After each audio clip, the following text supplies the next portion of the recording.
আপনি জানেন কি ইজিপ্টকে কেন বাংলায় মিশর বলা হয়? চলুন জেনে নেওয়া যাক। শুধুমাত্র বাংলায় নয়, বরং স্বয়ং মিশরীয়রাই তাদের দেশকে মিশর বলে ডাকে। এটি এই দেশটির আসল নাম। নীল নদের তীরে অবস্থিত এই সুপ্রাচীন দেশটির কালে কালে অনেক নামই ছিল। প্রাচীন মিশরীয়রা তাদের দেশকে নামকরণ করেছিল ক্যামেট। ক্যামেট শব্দটির অর্থ হল কালো মাটি। এই নামকরণের পেছনের কারণটা হলো মিশরের পাশ ঘেঁষে চলা নীল নদের তীরের মাটি ছিল কালো। কিন্তু পরবর্তীতে কালের পরিক্রমায় দেশটির নাম হয়ে যায় মিশর। এবার আসি ইজিপ্ট প্রসঙ্গে।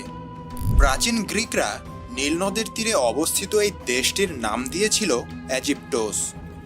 এটাই পরবর্তীতে কালের পরিক্রমায় ইজিপ্টে পরিণত হয়েছে।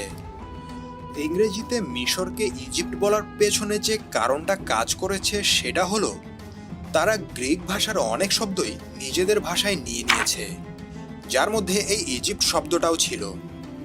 এরপর তারা আর পরিশ্রম করে নামটা কোনোরূপ পরিবর্তন না করেই তাদের শব্দ ভাণ্ডারে সংযুক্ত করে নিয়েছে।